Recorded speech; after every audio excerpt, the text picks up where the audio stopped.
Welcome to Wisdom Within with Tina and Tanya. Today we are going to talk all about meditation and mindfulness, but make sure you stay because we are going to be dispelling the myths. It may not be that boring thing that you've heard of with people sitting in lotus position and chanting. I mean, that's absolutely part of it if that's what you want to do, but we're going to have a lot more in here. So you want to make sure and stay tuned.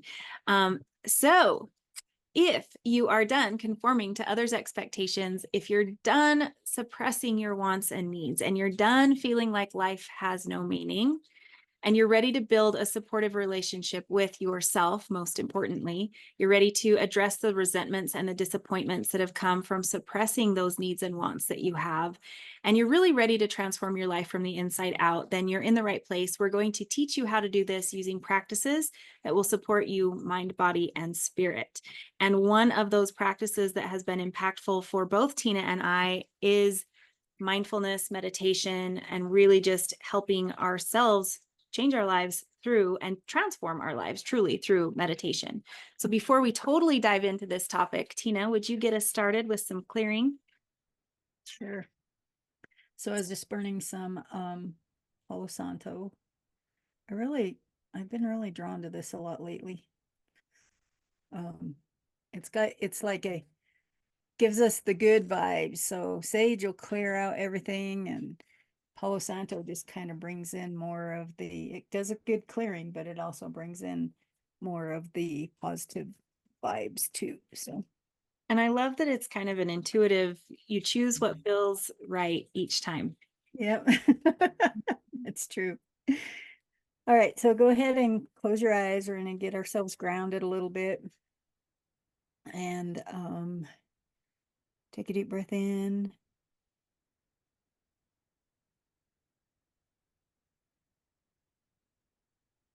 Allow yourself to come back into your body. Just feel yourself fully in your body.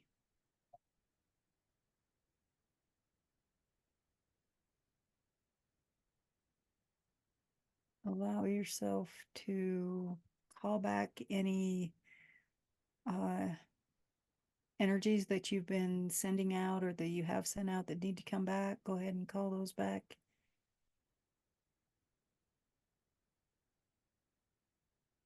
And imagine that you have roots growing down through the bottom of your feet, and allow those roots to go down into Mother Earth, connecting you with that earth energy that's going to help ground you and stabilize you, hold you stable.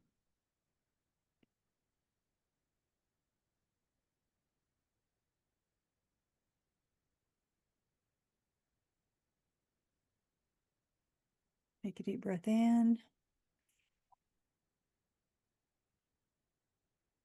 Go ahead and open your eyes. Oh, Thank you. Thank you. Thank you. Thank you. Oh, I love that because it like shifts my vibe and I get grounded. And that is a meditation. So it is right. exactly imperfect for what we're going to be talking about. So I would actually like to start with before you started meditating, before you had a practice, what were your thoughts of what meditation was? Um, so I saw that guru on the mountaintop, sitting on a rock in full lotus position with their legs all tied up in knots, just being in that Like holding a mudra? yeah, yep, holding the moon.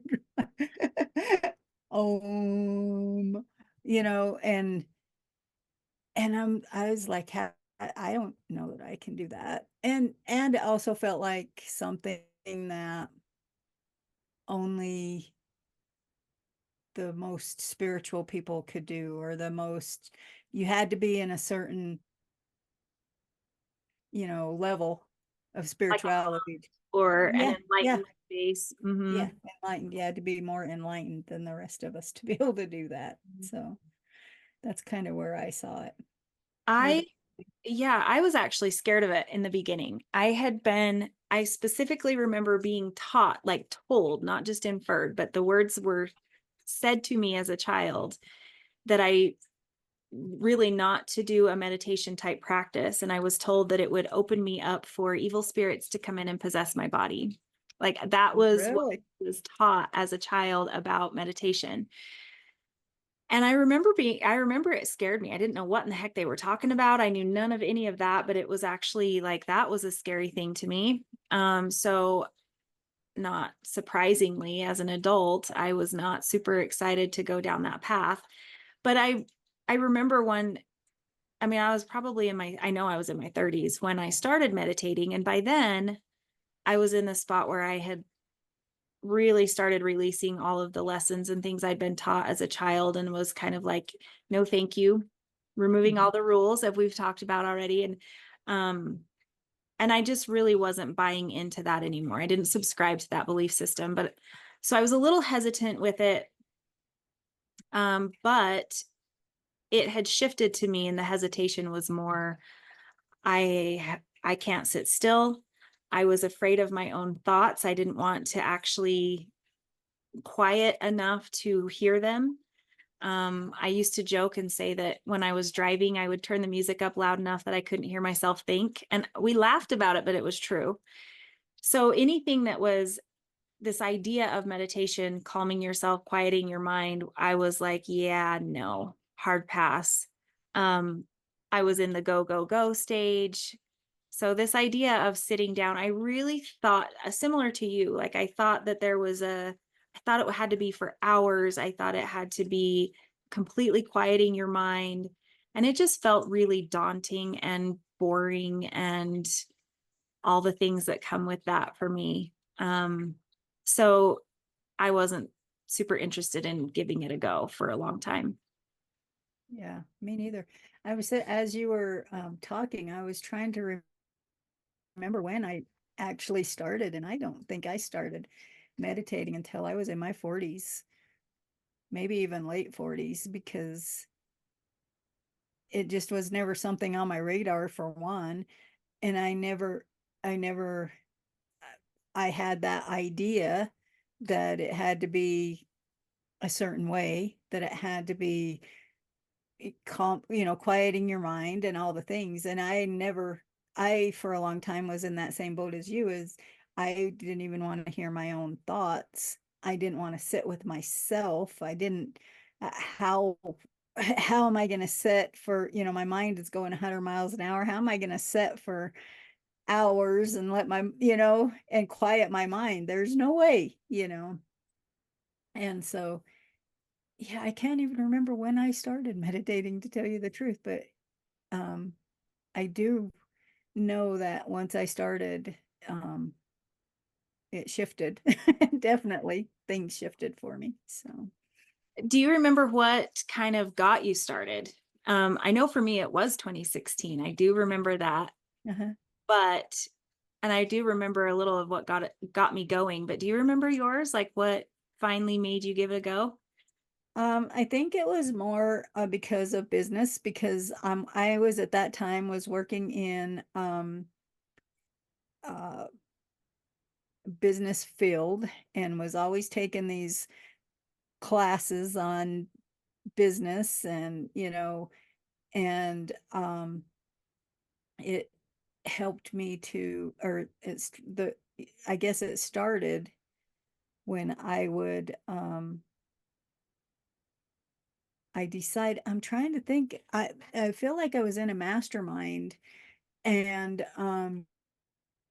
they would talk about, you need to meditate to kind of help you. I think it was like, you know, at that time, Jack Canfield was big with his chicken soup stuff and all that. And um he talked about meditation, and of course Oprah and all the things, and so to help me to, because at that, I'm trying to move up in business or whatever. I'm taking these masterminds and stuff, and he talked about meditation, and that's when I started just doing little um, like guided meditation, similar to what I just led today. And but I never did feel like I totally got it until I started taking classes on it. So I remember for me, I also remembered another barrier, which was I had attached spirituality to meditation. Mhm. And I didn't think it was people that were in the business sector that were doing that. So it was hippies, or it was, Yeah. you know what I mean? It was kind of Yeah. like something that I was not, and that spiritual piece, which Uh-huh. I know, you know, and our listeners may or may not know that I had a really unhealthy relationship with all things spiritual. The word itself Mhm. made me want to throw up in my mouth. And I just really had a rough time with that. So anything that even remotely resembled spirituality was a hard pass for me at the time. And meditation was one of those things that was kind of commingled in that. So it was actually when I was following Brendan Burchard, and I'm a huge fan of his and his work. And he had a release meditation on YouTube. And it's 20 minutes. And throughout it, he kind of preps you into it. But throughout it, all he does is he'll come in and say the word release. And it goes for a while and then release, goes for a while, release. And that was not spiritual in any way, shape, or form to me at the time. So it was approved on my list. So I started with that. And looking back, I'm kind of like surprised. I'm thinking, you started with a 20-minute meditation. I would Yeah, not that's a recommend. lot. I know. And I didn't, but I didn't know. I mean, I just jumped in with that. Yeah. And then after I had been doing that for a while, I shifted a little bit. And then I went to even 1-minute meditations and kind of started there. But I'm really grateful I started where I did, and that it opened the door that way for me, because had it been anything else, I don't think I would have. I mean, because he was really, I mean, I was following him through high performance, right? It was this business. I wanted to get good at what I was doing, and really improving my ability to perform better at work and even in my life. I mean, it was also personal development, but it didn't enter into the realm of spirituality. So it felt very safe for me in that way. And Mhm. I'm grateful that it started there. Um, so let's talk about different types of meditation, since we're in that spot, because we've mentioned grounding, and we do a grounding meditation at almost every beginning of each video. We've got a whole video on grounding. So, but what are some other things that you have seen that can be considered meditation? So walking, you can, it would be a good meditation if you can just, walk and pay attention to, I mean, there's different ways that you can do it, but pay attention to all of the things you see as you're walking, or count your steps as you're walking. Running used to be a huge meditation for me because it's like you're hearing those steps and that's it, Very rhythmic. and, and yeah, very rhythmic, and it would just be like um, a big meditation. So, um, yeah, doing your dishes, you can do that very, and that's mindful, but it's being mindful, but it's a form of meditation. um as because you pick up the dish as you're washing the dish, you're right there, you're being totally present, you're paying attention to your dish. Doing the laundry, same thing, so those are some easy ways that you can bring mindfulness in, and they can be a short little, or a type of meditation as you're doing it. What are some other things? Maybe um driving the car, you know being mindful when you're driving the car. There's, I mean, you can be brushing your teeth, you know. So there are tons of different ways that you can bring in that mindfulness, and it's not just sitting down and you know going within. It's being present and being in that that specific moment.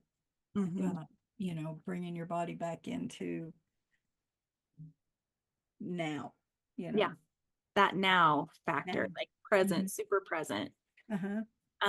I love that you said that, because uh, we both talked about how we had this belief that it had to be like sitting in a single pose, super rigid, that kind of thing. And yet a lot of what you're talking about involves movement. And one I went to a friend was leading a intuitive meditation class for quite a while, and I loved her classes because it was giving you and your body the freedom to do what it needed to do in that meditation. And so sometimes it was moving, it was letting yourself stretch, it was, whatever it was that you needed. And I remember one time specifically, I was in and held a super straight, super rigid position the entire time, not because that was a goal of mine or because that was the guidance. It was because that was what felt so good to my body during that time. And I remember it feeling like nourishment was just that stillness. I mean, and I just held it and I was so solid and it felt so amazing. Where other times, I let myself stretch, I would twist, I would turn. You could lay down, move. It was just really, what do you feel like you need? And so it really helped me to tune into what is it that my body's asking for right now? And that's what we Mhm. do here is wisdom within, right? It's tuning into what is it that my body's asking for right now. And I love the idea that there is, again, don't put a rule on it, no one or right or wrong way to meditate. Right, right. And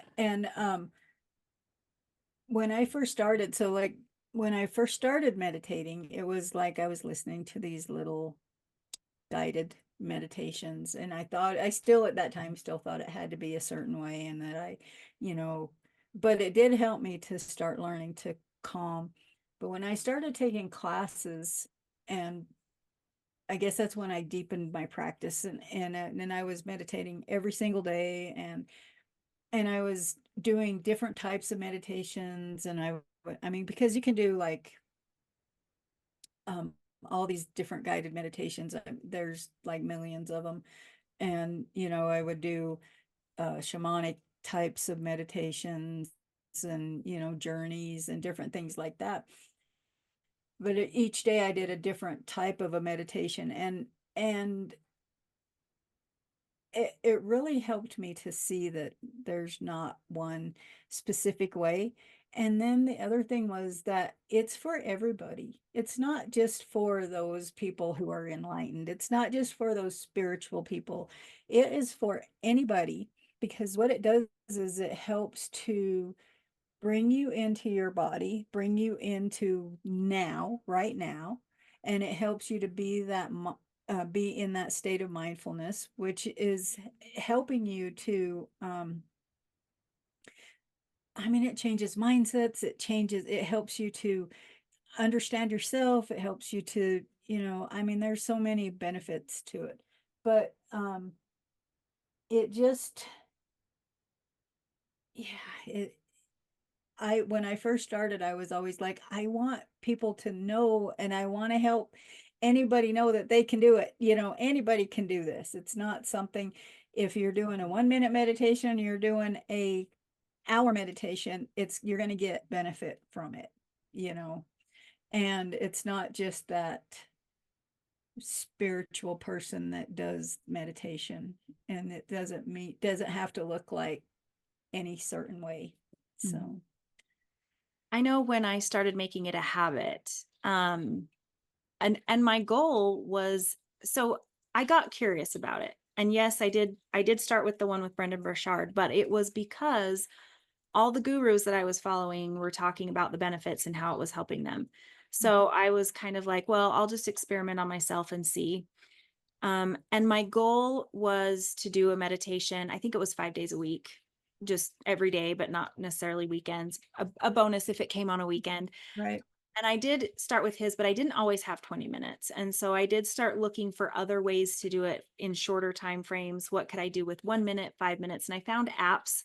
There's a ton. Insight Timer is my favorite app for that, and I still use the free version. I've been on it forever. Um, but I started just doing those guided meditations with, I have 1 minute, I'll do this. And I I am the person they build those apps for because I do not want to lose my streak. It drives me nuts to lose a streak, especially if, I mean, okay, 5 days, 10 days, I don't really care. But if I start getting up to like 100 days, oh, it's a big deal if I lose my streak. So I would stick with it. And that was my goal, was to just not lose the streak, even if I'm like, I can give it 1 minute a day for hell's sakes. So what I noticed though was I noticed a difference in the way that I felt. And even on the days when I would do 1 minute, I noticed like over time, I could sense something. I couldn't put words to it. I didn't know how to describe it, but I knew something had shifted. I was feeling different.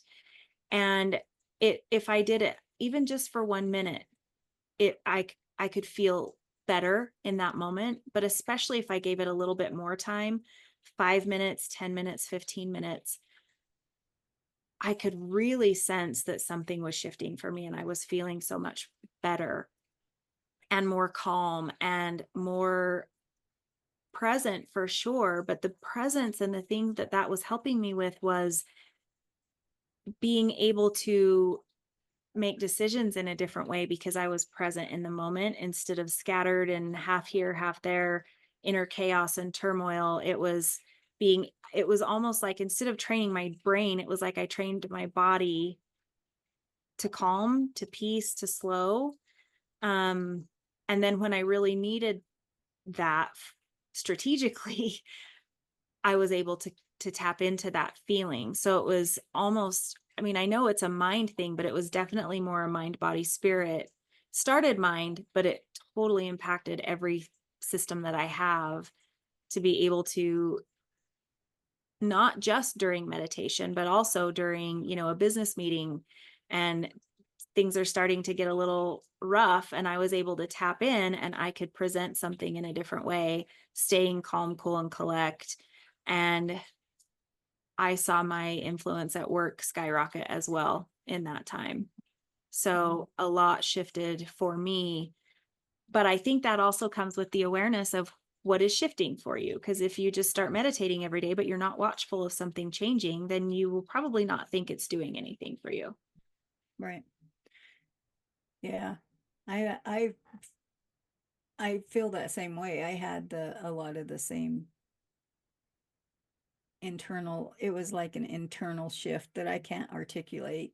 It just I know I became calmer and less chaos and feeling like I am in control again instead of being out of control all the time. And I know for me it was like, but then it was also like when I understood that it wasn't that meditation is not quieting your mind, it's allowing, it's allowing basically.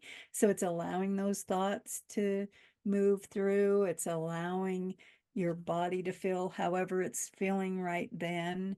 It's it's that almost surrender, I guess, to what is going on in your with your body right now. And so when I figured that out, I think that brought it to a different level too, because it's not about, I mean, yeah, it does, your mind does get quiet, but your mind's always going to be, I, we have what, upwards of 60,000 thoughts a day, a minute. I don't know how long, a day. And it's like our minds are always going to be going, and they're always going to be, you know,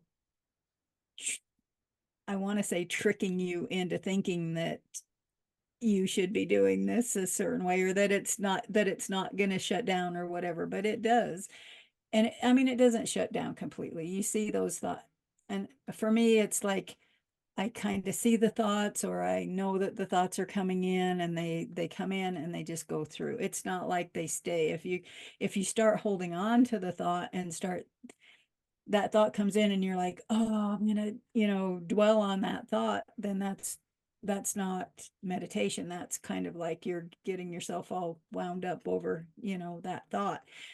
But if you're in meditation, you just allow that thought to move. It comes in, you're like, oh, hi thought, see ya, basically. Mm-hmm. And when I figured that out, I think that brought it to another level too. Mm-hmm. And people, because, and I read some books. I mean, there's one that I really like that I can't think of the name of it, but it's John Kabat.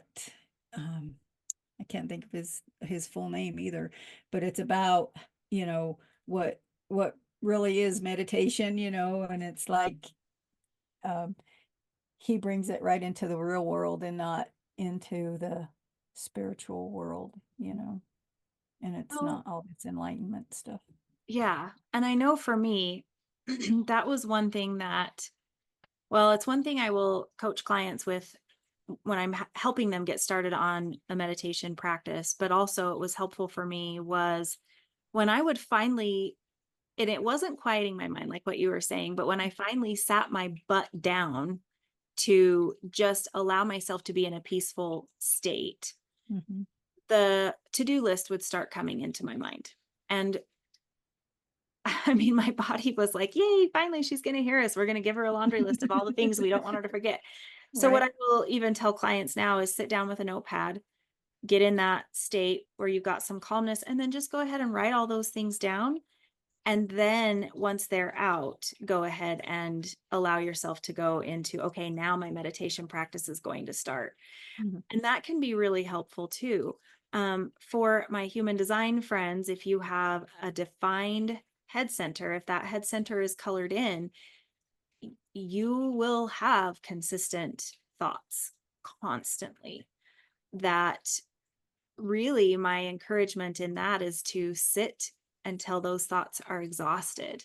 Like allow it to think as long as that takes. And it would be a different amount of time for different people, but allow it to just exhaust your thoughts until you finally get to that piece where it's quiet for a minute. Mm-hmm. That can take a varying amount of time depending on the person, and especially if you're just starting. So if you're not sure if you're and then if you have an open head center, it's just like what you described, not attaching, just allowing those thoughts to go, um, uh, really not attaching to it. But when you do catch, because I will do that too, and the next thing I know it, I'm spinning down that rabbit hole of thought. Mm-hmm. And as soon as I recognize I'm there, I love to go back to that original word I had, which is release. Mm-hmm. And I just allow myself to release that thought. Um, and I've had people say, well, what if I need to know, or what if it's important? If it's needed, it will come back. Just trust that it will be there. Or you can say, put this on the shelf for now, bring it back when I'm finished or whatnot. But really, most of the stuff that comes into our mind is not meant for us, especially if we have an open head center.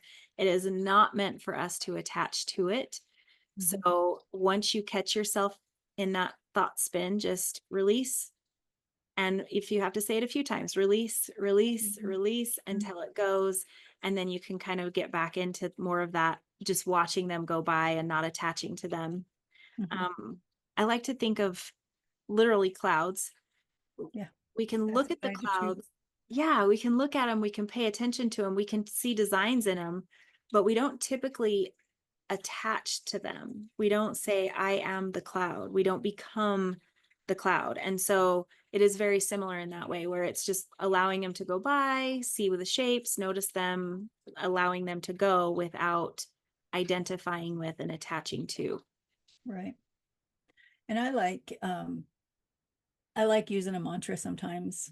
So like my favorite mantra is I am love. And then so like when I breathe in, I am love. And that kind of keeps my thoughts right there. I am love. And if thoughts start coming in, I go right back to that mantra. I am love. And when I first started, I guess it wasn't when I first started, but it was as I started getting more and more into meditation, that's when I found that mantra, and I would just started using that. And then I also like the the guided meditations because they do help you to, sometimes your thoughts will take you off the path when they start talking, but then you can always come back to their voice and what they're saying. And so that's always part of it, is just bringing yourself back to that center, to that being present. And that's where um, the magic happens, basically. I mean, that's where, if you can stay in that. I also like that. I have times when I'll just sit here and do nothing. And it's just like, and that can be meditation too. Sit here, you or not here or wherever you are, just sitting, doing nothing, allowing the thoughts to come and go, whatever, just let it be what it is, and just, sit for however, Mhm. 10 minutes, 5 minutes, 20 minutes, whatever you feel like. And I just recently started that one, and I was like, wow, hey, this is pretty cool. We don't allow ourselves to just sit and do nothing, do we? Mm-mm. It's like we, even when we're meditating, we are doing something. And um, when I found it was actually a book I read. I was taking another meditation class, and in one of the books that he talked about just sitting and doing nothing, and I'm like, I'm gonna try that. And yeah, I really like that. And never really, I never thought of that, as meditation as doing nothing, because even when we're meditating, we're doing something, because we're either bringing our mind back to the breath, or we're bringing our thoughts, watching the clouds go by, or however, we're doing something. But when we can sit there and just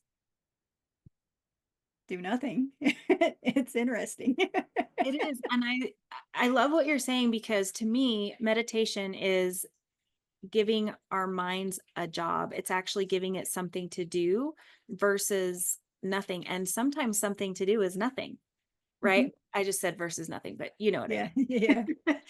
What the difference is, giving it something to do versus letting it run rampant Mhm, mindlessly, just mhm, off on its own tangent. So much of our time is spent in that zone where our mind is just off and running. It's almost as if we have no control over it. And this is just shifting that balance. It's leveling out those scales a little bit. It is actually giving it something to do, whether it be repeating a phrase like the mantra, like you said. mhm. And I love that, because it can be any mantra. It can Right. be, what am I trying to develop? Today I want to be a goddess. So Yeah. today it is, I am a I'm a goddess, goddess. I mean, it could be whatever you want it to be, or it could be as simple as release, but it's Mhm, giving your mind something to do, even if the to do is to do nothing. mhm, Just embrace that. And one of my favorite versions of meditation is actually contemplation, mm, where I'm giving it something to think about, but it is not a rabbit hole, and it is not necessarily like a negativity. It's something to truly explore, and with intention, right? So if, let's just use my example of goddess, if I want to contemplate on that word goddess, what is it? What does it mhm. mean to me? What's the programming around that I have? I'm giving myself not a mindless spiral. I'm giving myself something very specific to do in my mind.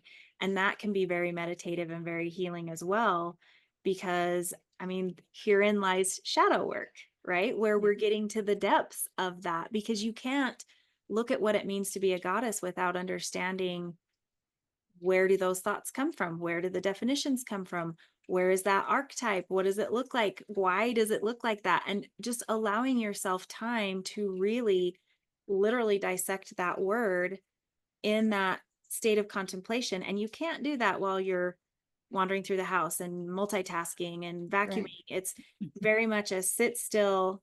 What is this to me? Mhm. And you can even journal that if you want, but it doesn't need to be recorded. It's just that sitting. So there's so many ways that you can Right. meditate. Yeah. Yeah, definitely. And there's so many, like, different, like you said, there's so many ways and different types of meditation. I mean, there's the journeying, where you journey to meet your guides or whatever. I mean, there you can journey to the different worlds and all the things, or and so that takes you pretty deep, or you can go, or you can just, like you said, do the contemplations, or you can um do the guided meditations. One of my favorites is the uh, unconditional love meditation, or what is the name of that? Is it loving It's kindness that you're loving thinking? kindness meditation. I love that one I too. love that one. And it's like just sending out loving kindness to, you know, others. So that's another way, we're sending out um these vibes, I guess, loving, love vibes, love bombing people, I guess. So we're we're sending out this loving kindness to, people we love, people who may have we don't like so much, people who, But we want to slap. yeah, people who are out in the world. I mean, it's just like a whole, there's a different methods of doing it, but they're different, but you send out that love and then you send that to yourself, in which that is like one of my favorite meditations. And as I was thinking about that, or as I was talking about that, there was something else that came up, but I lost it. So yeah, I can't If it remember what comes it back, was. we'll have to end. Yeah. But I think that there are really so many ways, and it's really what resonates with you and what resonates with you in the moment. I know I have had some amazing guided meditations that were very visual and meeting guides and all kinds of cool stuff. And then I've also done those completely on my own, where I've just kind of been left to my own devices, so to speak. And I, you know, intentionally put myself in my happy place, which is a forest setting. And from there, it just goes wherever it's going to go. And I think they're all purposeful and they all have meaning. And they're all unique for each and every individual. And I really want to press there's no right or wrong way. Some people don't have that ability at this time to visualize, when Mhm. their eyes are closed and I say, see a dragon, they may not see a dragon. I say, see pink, they may not see pink. That's okay. That doesn't mean that there's right or wrong or anything. It is just allowing yourself to say, rather than forcing and trying to have that visualization meditation, if that's not working for you, switch to something different.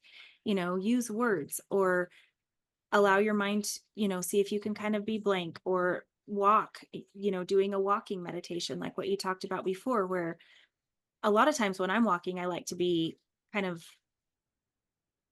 I don't want to say solving a problem, but brainstorming it a little bit, because I know that when I'm walking, my right and left brain are in both engaged. So I can Mhm. really have some good brainstorming sessions with myself on that, which is a type of meditation. So really for me, it's remembering there, find what fits for you. And in order to do that, you have to try it, Right. which Right. is fun because that's like hitting me in the face from what we were talking about. But really, it's, you don't know what's going to work with you until you try. Mhm. And if you find a type of meditation that is working, just explore that a little more, stay there. And on the flip side, if you're finding something that's not really working for you and you keep trying to do that and keep trying to force that, you're going to continue to be more and more frustrated, and it's going to fall flat. Mhm. I, I'm picking up my own messages here. Um, and then one more thing with that along that line too is, so often we come to a new practice or an existing practice with a purpose, and that can really trip us up from creating this as to a true practice. And what I mean by that is, maybe we're wanting or needing emotional relief. So we bring emotional relief. We start meditating so that we can have emotional relief or physical pain relief, or pick one. And we bring it to the meditation. And that meditation can help with emotional release. It can help with physical pain. It can Mhm. help with all of that. But when you're bringing that agenda to your meditation, you're probably going to have some challenges as you go forward, because really meditate for the purpose of meditating, for it to provide you with what it is that you need, rather than I have to have this result. Um, Mhm. I've seen that as well with clients I've worked with, and they get angry, they get frustrated because they're bringing it, this is what I'm doing this for. And it really, um, it becomes an obstacle Mhm. in that way. Yeah, I agree. And I'm going to go back to your visualization thing because when I first started, I couldn't visualize anything. And so that's what I did was the words. I would just follow the words and just, I could imagine what that word meant basically. And I would just do that. And so um, it does take time. And now I do visualize, but not all the time. There are times when I can't visualize or I don't. And but there are, I'm doing better now, but it takes a lot of practice. I mean, it's more practice than anything. It's just doing it, just a consistent, keeping consistent with it. And that's where you're going to find your benefit in anything is when you have that consistent practice. And if you can make it, and it doesn't have to be every day. That's that's what I tell people with the gratitude practice too. It doesn't have to be every day, but it has to be consistent. So if you're doing it twice a week or you know probably twice a week would probably be the minimum, but um you would want to make sure that you're doing this practice consistently, and then you will see the benefits and you'll see how it is affecting you. Mm-hmm. So Do you feel, I mean, clearly it has evolved over time. mhm. What do you think got you from just beginning and starting to, doing the classes that you've taken and being able to teach it and guide it yourself? Because I know that's a little bit of a leap. It's like I'm consuming it. I'm a consumer of meditation and practicing of meditation, but now leading is a leap. What do you think shifted for you It's with that? well, when I took all the classes too, I was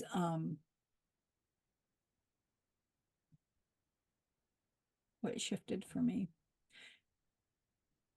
because I started off taking classes, and part of it was one of the classes was in coaching. It's called mindful guided imagery, and so it's guiding coaching with uh, guided meditation, basically. So you're guiding them into coming to their own you know, into their own self basically and finding the answers.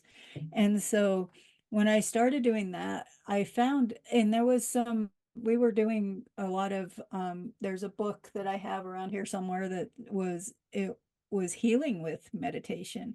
And so part of doing that was using some of the scripts in that book to help them go deep inside, like sometimes to talk to an illness or to talk to what's holding you back or to talk to your inner guide and those kinds of things. And so I started doing those, and that took I had to practice those, so that kind of helped me to be able to, because I was in school, right? So I had to do a certain amount of those, and so that helped me to move into um, teaching it and facilitating more and guiding people more that way. So it it was kind of a leap, but it was something that kind of evolved through school, because I had to do it. And Mm-hmm. at first it's like very uncomfortable and very scary and very all the things. But you just get more comfortable with it. Mm-hmm. That was, I never planned on using it anywhere outside of my own personal practice Mhm. at first. And then as I started doing coaching and getting coaching certifications, there were certain meditations that came with the curriculum that I had. And so I was guiding people on those meditations. And then, true to form for me, I started doing guided meditations every Thursday.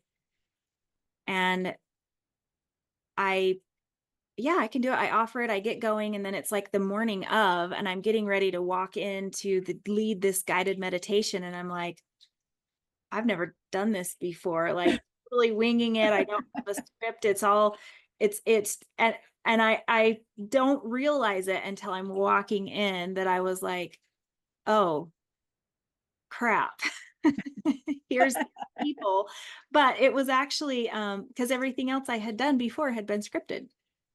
So it was just that is also very much in my design. Yeah. Just take the Yeah. lead. So I mean, I'm comfortable with that. And I have that moment of, oh crap. And then I'm like, oh, we're fine. It'll be okay. So, but I have watched it develop and it's been really fun.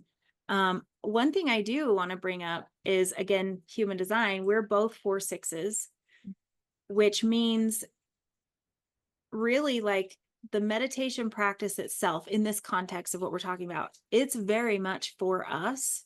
It is very much for us, but we feel compelled to share it with others, which is it's we learn it and we feel it and we embody it and then we just can't wait to share it with everybody else. So if you happen to be a 4/6, notice if that's it. But if you're not that profile, it's okay. Don't feel like Mhm. you have to do this to so that you can lead others or so that it can very much just be for your own personal Mhm. practice. Yeah, definitely. Definitely. And I did notice that when I first started meditating with school and was doing it, I mean, like I said, I was doing it every single day and I was starting to teach it, or not teach it, but I was starting to do guided meditations on a regular basis with clients and whatever, I was like all excited. I had to teach what's mindfulness and so yeah, you're right. I didn't even think about that, but I did. There was that point when um I was so excited about it that I was doing Facebook lives and talking about mindfulness and offering, sessions and all the fun stuff. So Isn't that fun how yeah, looking back we can see it is very much for us. Like we get yeah, to enjoy yeah. that. But as soon Hmm. as we have it, we're like, we can't wait to share it. That's the Hmm. very fourth line of us and our sixth line of teacher as well. So it's kind of a Yeah. fun, it's a fun profile to have in this way, I think. Yeah. Well, it can also be very frustrating too. So let's be real. But Right. yeah. So with that, knowing that that is part of what you do in your practice for your clients as well as mine, what are tips and tricks that you would give to people who are just really curious and wanting to get started or deepen the practice that they have? So, I mean, you talked a little bit about, you know, um, oh, never mind. I forgot what you talked about, but I'm trying to articulate it in my own words and it's not there. I love it. Yeah, that's part of I don't think that's my human design. That's me getting old and my brain's kind of starting to get scrambled a little bit. But no, I think that one of the things for me that worked for me the most was doing those variety of things, but also in not making it look a certain way. So if you can't, I can't, there are times when I cannot sit and meditate. And I've had those times, especially like in the winter time when I'm going through because I deal with depression a lot. And in the wintertime, I deal with that a lot worse than any other time. And in those times, it's really hard for me to meditate. And I I've heard that people who are depressed probably shouldn't meditate because, and I don't know why, but I know for me it's not something that I can do. So I do mandalas. So I draw, and I forgot about that until just now, but I draw mandalas and I will, draw them out and color them in. And sometimes it takes me a day, sometimes it takes me, a week, but um that right there is a meditation for me. And that's a meditation that I can do because it will quiet my mind enough to help me find that calm state, but it doesn't mess with the depression. It helps me move out of the depression instead of deeper into the depression. And then, so don't expect it to be a certain way. You can, if you have like I said, a practice of um, drawing mandalas or even art, doodling, any kind of, things like that. That's a meditation that's keeping you in that mindful state, going for walks, walking, taking mindful walks. There are so many different ways. So if you can maybe research those, or even, talk to somebody like you or me or something that, if you find something that's not working for you, then maybe, we can come up with some different ideas. But, I love the apps, and I love, my favorite one's Insight Timer too. And there are so many different types of meditation. And I love that you can like click on the preview of them too, because there are some, the voices are just like, nope, that's not going to calm me down. And Nails on a so, chalkboard. You're you like, oh, know, be gone, demon. yep, yep, exactly. So yeah, just finding those things that work for you, and allowing it to be what it's going to be, but also knowing, and maybe being mindful of, if there are changes, if there are things that, are shifting in your life because of the meditation or whatever, that would be helpful too, to understand. But yeah, my biggest tip is just to let it be Mhm, what it evolves into, I guess, or how, what, don't expect it to look a certain way. mhm. Just let it be. Yeah. I think for me, a tip would be start small, even if it's 1 minute.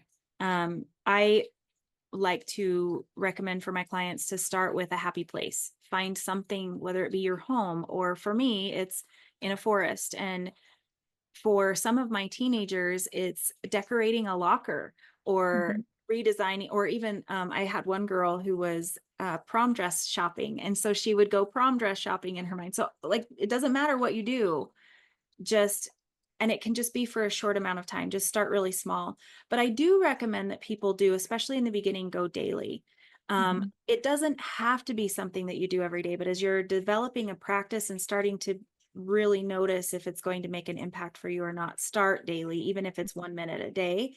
But I really loved what you said about, or and not but, and I really love what you say about, and what we've talked about with really identifying, do I feel better now that I'm finished versus how did I feel coming into this and how do I feel now? I still do that.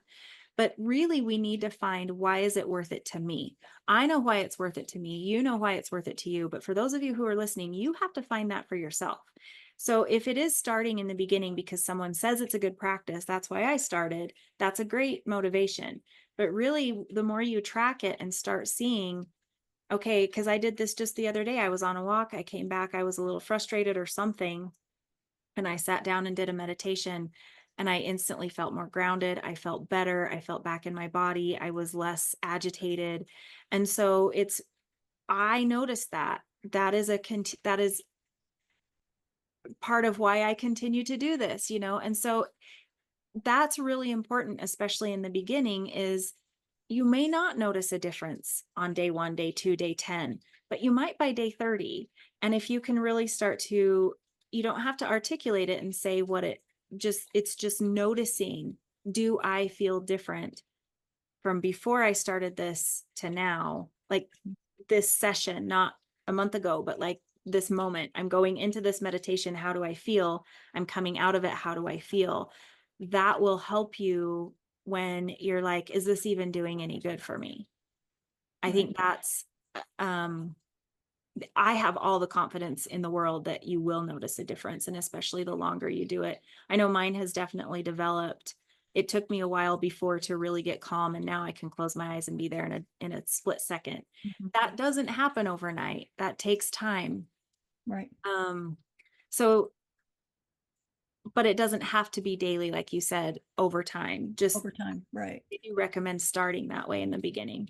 Yeah, and I agree with that. I agree totally with that. When I first started with the classes, what we did was we meditated every day. Well, 5 days a week. We had to, we did our 5 days a week, and we wrote down after the meditation, how, just kind of a, just kind of how the meditation, it depended on what type of meditation it was, what was the meditation, and kind of how we were feeling, and how, and that was kind of a good way. And I mean, you don't have to do that, but it is a good way to see how meditation is working for you, is maybe taking a second after you meditate to journal. And I follow this guy on he's not on Facebook, but he emails me, so I'm on his email list. But he's an artist, and he does meditations, and that's kind of what he does, is he meditates, and he'll do the meditation, and then he'll ask you to set 15 minutes afterwards, set a timer for 15 minutes and just journal. And sometimes that's really helpful, especially, I like what you were saying, especially in the beginning when you are starting to develop this practice. That consistency and that feedback is, I feel like it is really helpful. Mhm. And once you get into it and you understand yourself better, kind of like with me, like you're able to do your meditations. I have to kind of watch when I do, what type of meditation I do. My brain only allows me certain types sometimes. And I know what's going to help me to feel better. Mhm. And we understand that when we start, because what meditation does is kind of help you to understand yourself a little bit better, right? You're getting to know your higher self, you're getting to know you. And so it helps you to understand yourself a little bit better. So, And it all comes back to this wisdom within, which is what we're sharing so much, is that is where a lot of that relationship begins, that relationship to yourself, understanding what's going on. I've had incredibly impactful meditations that really have helped me see the big changes I needed to make in my life. mhm, Um, mhm, and then, I mean, I've come out of them a couple of times just sobbing, knowing that I needed to go down a path. And I mean, incredible life changing moments, not all of them. In fact, that's more rare, but right. it's been really, it's like through a meditation that I had many of those. So Mhm, I know that it comes, I know it comes for people um, in time, not yeah, always. In fact, I would say probably never in the first beginning. So don't expect it to be there right away, but eventually it will come. right. And and don't allow the spiritual aspect of it. If that's, if you're like Tanya and could not stand that word spiritual. It was like, I mean, I will drop four-letter words like it's hot. That one, Yep, it would not cross my lips without like right, Jane. right. So funny So, how things have shifted for me, but yeah. yeah, don't let that we look at it as kind of woo, right? And so spiritual woo, hippie-ish, like what you talked about at the beginning, don't let those stereotypes block you from having that experience, because it's not that. It's what you make it, right? It's not what other people, yeah, some people have a spiritual experience with it. Some people have, eh, any kind of, you can have any kind of experience with it, is what I'm trying to say, basically. But don't allow those stereotypes to block you from having your own experience with meditation, because it is your own experience, and it is something for you to help you gain that insight, and to find that calm, find that peace, find, a place where you're mentally um, stronger, and, you know, yeah. And don't be afraid of it either. And Mhm. I know for me, meditation has really opened up a lot of my spiritual gifts. I Mhm. have a gift of sight that I didn't have before that has come within the last couple of years and continues to grow and shift. And had I thought that was going to be something that was going to be a result, I probably would never have started. I would have been really scared of that. So just know that you get to decide. You are Mhm. always in control. By the time those things were ready to come through for me, I was ready to allow them and I was excited about it.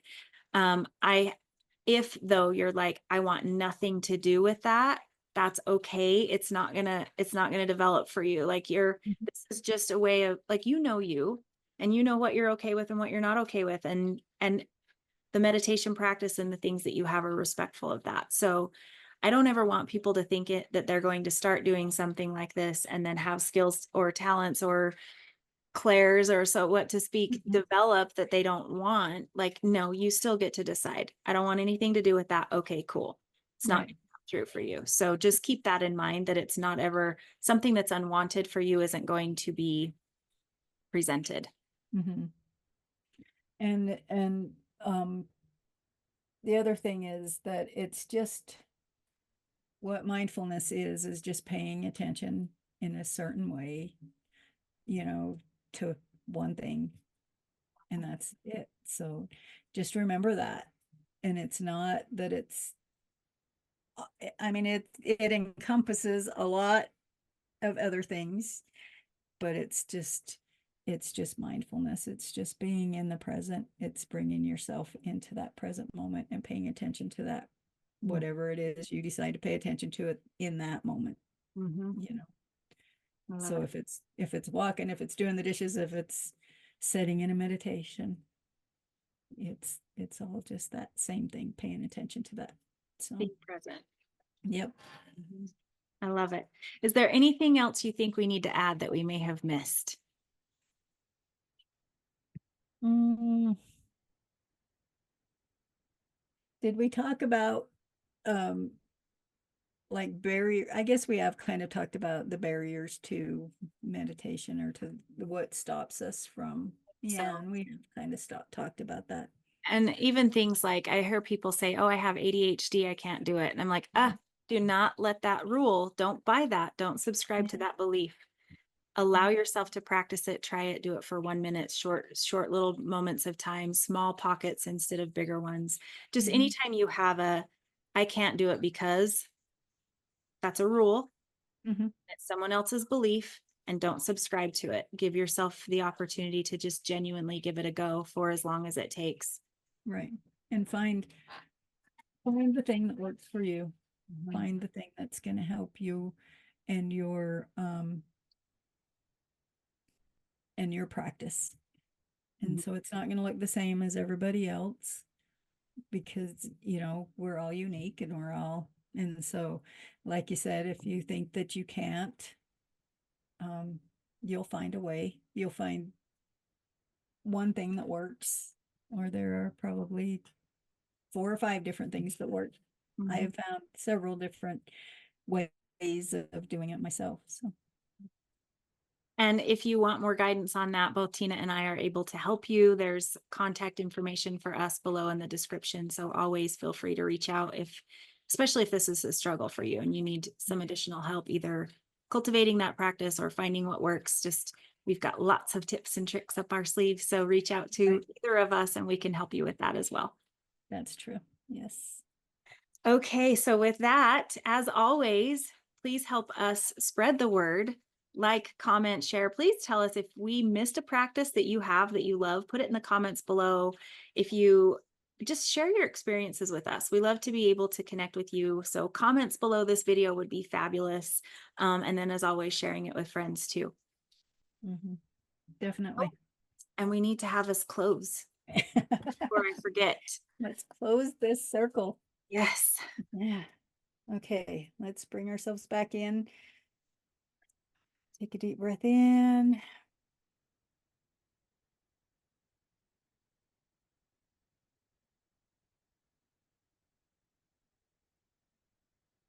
Allow yourself to just take a minute to just bring yourself back into your body. any energies again that we might have sent out. Just bring everything back in.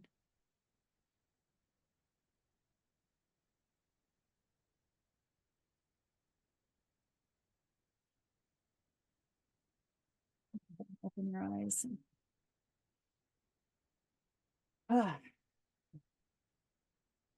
Thank you. yeah.